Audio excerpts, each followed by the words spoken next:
So in 1497, someone named John Cabot sailed for England, explored Newfoundland, northern sea route to Asia. This is present day Canada. We got Verrazano in 1524, Frenchman looking for the Northwest Passage. Cartier, France, St. Lawrence River, Montreal.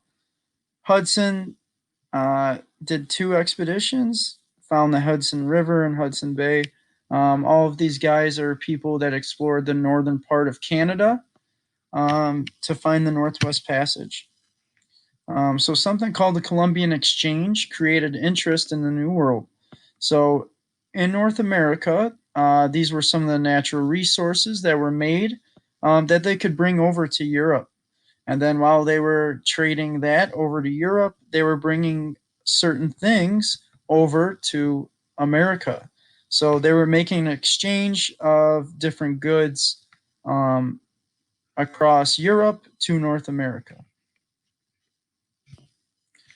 Again, we talked about it. Some of the items, food, plants, and animals to help people set up the colonies in America and also send goods back to Europe. French settlers in North America had the most interest in these resources that were natural, including fish and fur. So the Native Americans and the French got along really well because of this. They traded fish and fur and were part of something called the fur trade later on. French explorers and missionaries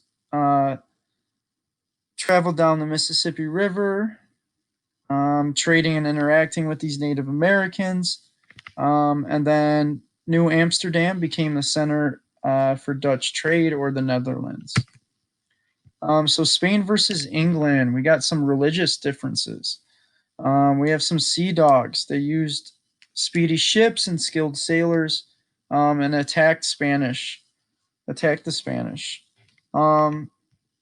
Again, the Spanish Armada was defeated by England.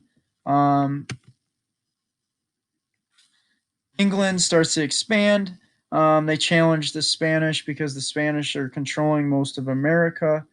Government refuses to provide money to start these colonies for the English. Private citizens had to fund their own colonies. So French and Dutch colonies, again, main thing, the French and the Dutch were a little more friendly with the Native Americans and traded with them, while the Spanish kind of just slaughtered them.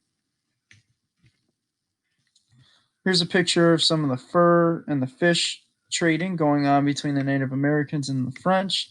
Here's a fur coat, Conor McGregor. So some of the stuff that they would use, such as for clothing.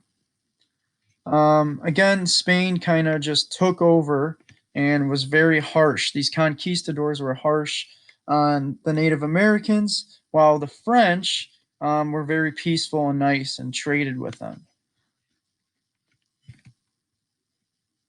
Okay, we got some more explorers that we'll look into. Don't worry about that. So Marquette and Joliet, these were Catholic missionaries and explorers for the French. Basically, they were big in the Great Lakes area in Canada, southern Canada. Joliet was named the leader of the exploration in 1697 later on.